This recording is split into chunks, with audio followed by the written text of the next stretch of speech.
Assalomu alaykum. Ismim Timur. Santexnikadan chiqqan tadbirkorman. RTK Servis xizmat ko'rsatish kompaniyasi Samarqandda, Gulistonda va Farg'ona shahridagi super mutaxassis xalqaro santexnika maktablarining asoschisiman. Shu vaqtgacha alhamdulillah Alloh fazli bilan 500 dan ziyod aka-ukalarimizni shu sohada o'qitdik, bilimlarini ko'paytirdik va o'z sohalarini takomillashtirishlarini o'rgatdik. Va ko'pchilik ustalarning orasidan bitta muammoga duch keldik. Bu muammo shundaki, yoshi 40 ga borganda ham, 50 ga, 60 ga borganda ham hatto u akalarimizning daromadi faqat qo'l mehnatining orqasidan. Qo'l mehnatining orqasidan daromad qilish yomonmi desangiz, yo'q, yomon emas.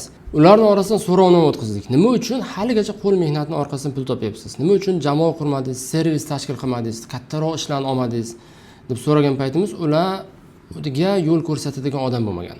Ya'ni ular riskdan qo'rqqan, qanday qilib jamoa shakllantirishni bilishmagan, qanday qilib kelayotgan pulni tizimlashtirishni bilishmagan, qanday qilib loyihalar topishni, katta obyektlar olishni bilishmagan. Chunki marketing haqida bilimlari yo'qligi uchun. Mana shu muammolardan kelib chiqib biz bir o'quv dasturi tayyorladik. Bu dastur yangi boshlagan santexniklar uchun emas, 5 yildan ortiq tajribaga ega santexnik mutaxassislar uchun. Bu dasturimizning asosiy maqsadi o'sha ustalarni jamoasini yana ham kengaytirib, oddiy usta emas, tadbirkor santexnika aylantirish, o'zining servisini yo'lga qo'yish, tizim qilish, pul oqimini tizimlashtirish, bitta emas bir nechta pul oqimlarini yo'lga qo'yish, ya'ni moliyaviy barqarorlikka, keyin moliyaviy mustaqillikka, keyin asosda inshaalloh moliyaviy erkinlikkacha chiqa olishini inshaalloh biz yo'l yo'rig'ini ko'rsatmoqchimiz nasib bo'lsa. Keling endi ushbu dasturda nimalarni o'rganishingizni va nimalarga erishishingizni ko'rib chiqamiz. Birinchisi, santexnikadagi yangi texnologiyalarni o'rganasiz. Ikkinchisi, kotellar bo'yicha chuqurlashtirilgan darslarda ishtirok etasiz. Uchinchi, fan coil, teplovoy nasos tizimining 100% amaliyotni o'rganasiz. Bundan keyin o'z sohangizni tadbirkorlikka aylantirishni o'rganasiz. Servisingizdan kelayotgan pulni to'g'ri boshqarishni o'rganasiz.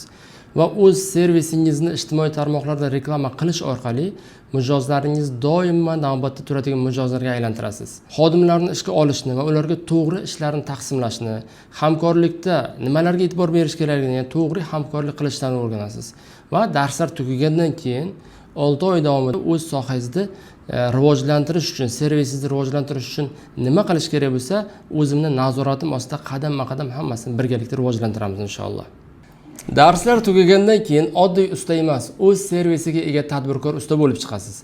Agar siz ham bizning shogirdlik dasturimizda o'qiydigan 10 ta o'quvchidan biri bo'lishni istasangiz, pastdagi forma orqali ro'yxatdan o'ting. Yordamchilarimiz sizga aloqaga chiqishadi.